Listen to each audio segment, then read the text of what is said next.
Wala tayong self-confidence dahil sa mga pangako natin sa ating mga sarili na hindi natin natupad o napanindigan.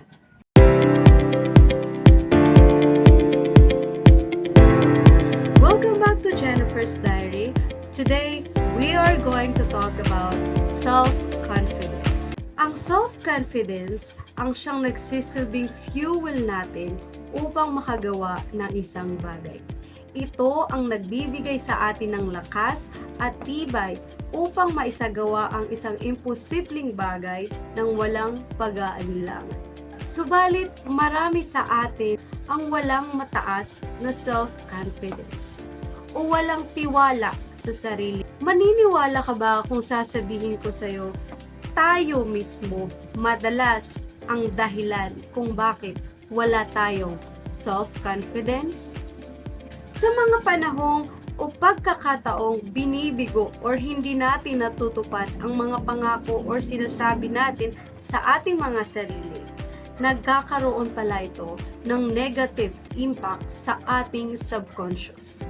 Ayon kay Joni Petty 2025, sa mga panahong binibigo natin ang ating mga sarili, kagaya ng hindi pag-commit sa ating ginawang workout plan, pag-procrastinate, kawalan ng self-care or pagpapahalaga sa sarili, at marami pang iba.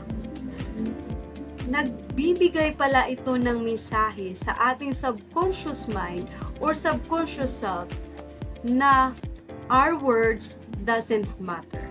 Kaya't ang patuloy na pag-disappoint natin sa ating mga sarili ay nagsisignal sa ating subconscious mind or subconscious self na hindi tayo mapagkakatiwalaan.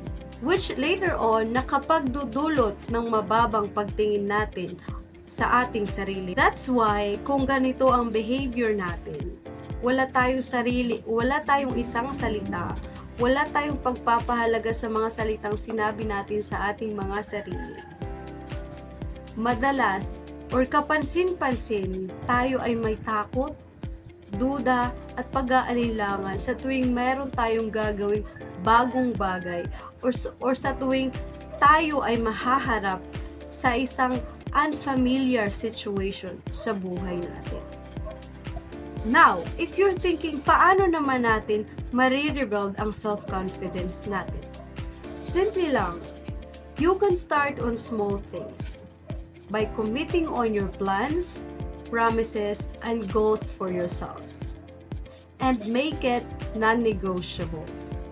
Kagaya ng pagising na maaga sa umaga, pag-commit sa workout plan or sa diet plan, pagpapahalaga sa sarili, pag-discover ng bagong talent or bagong kaalaman, and marami pang iba.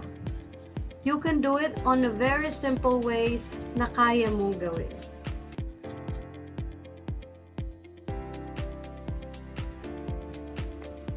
Once again, this is Jennifer. Please stay tuned in dito sa Jennifer's Diary at sabay-sabay tayong matuto sa buhay. If you like this episode, please like, share, and subscribe for more upcoming videos. Thank you so much!